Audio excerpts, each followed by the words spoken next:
Hey guys, welcome back to my channel Praveen Sharma blog पर आप सभी का स्वागत है। तो आज मैं अक्षरा का एक नया एपिसोड लेकर आई हूँ और इसमें अक्षरा की दादी अक्षरा से रूठ गई है क्योंकि वो बाहर गई थी और अब अक्षरा आएगी और उनको मनाएगी। तो अक्षरा ने उनको मना लिया है, लेकिन अक्षरा की दादी फिर भी रूठी हुई रहती है। तो अक्षरा धीरे धीरे बातों में पटाती रहती है उनको और बोलती है मेरी प्यारी दादी मान जाएगी।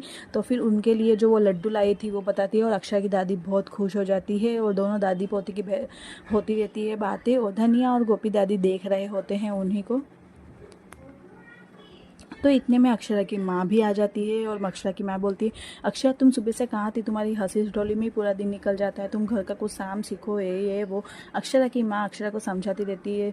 तो अक्षरा बोलती है कि बाबूजी ने मुझे यही सिखाया कि माँ हंसते खेलते रहना चाहिए। तो मैं हंसती रहती हूँ, उसमें क्या होता है अक्षरा की दादी अक्षरा से भी हंसते रहते, धनिया गोपी दादी सभी लोग हंसने लग जाते हैं। अक्षरा की माँ को भी थोड़ी हंसी आती है और इतने में अक्षरा की माँ देख लेती है अक्षरा की दादी के हाथ में लड्डू। तो वो बोलती है कि लड्डू कहाँ से आया ऐसा। तो मैं उन्हें समझ में आ जाता है। फिर अक्षरा की मैं बोलती ला मेरी दवा, तू जो लेने गई थी दवा लेकर आई।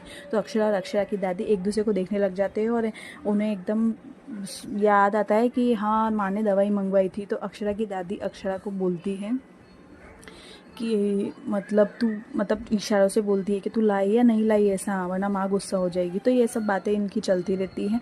तो अक्षरा की माँ बोलती है तो दवाई भूल गई ऐसा। इतने में अक्षरा की माँ साइड में मुस्कुराती भी रहती है क्योंकि पता है दादी पोती की दोनों की हंसी ठिठोले की बातें हैं, दोनों दादी पोती एक दूसरे का साथ देती रहती है। तो यही सब बातें चलती रहती है और अक्षरा की माँ भी उसको बोलती रहती है कि अक्षरा अब तुम बड़ी हो रही हो, ऐसा मत करो, कुछ खान का काम सीखो ये वो। और अक्षरा की नादानी अक्षरा की बचपनिया उसका मन मोह लेती है। अक्षरा की मतलब जो खूबसूरती है वो सबको भाती है और अक्षरा सबकी लाडली होती है। तो उसकी दादी भी उसको बचा लेती है और धनिया और गोपी दादी भी हंसते रहते हैं कि अक्षरा दीदी को तो यहाँ पर दोनों दादी पोती की हंसी मजाक चलते रहते हैं और धनिया और गोपी दादी भी देखती रहती है और अक्षरा की माँ उसको समझाती रहती है कि अक्षरा ऐसा मत कर ये वो। तो गाइस वीडियो में ऐसे ही एपिसोड आते रहेंगे, मैं पूरा अक्षरा का एपिसोड लाती रहूँगी। और आपको वीडियो अच्छी लगेगी तो प्लीज़ लाइक शेयर कमेंट कर दो और चैनल को सब्सक्राइब कर लो ताकि आपको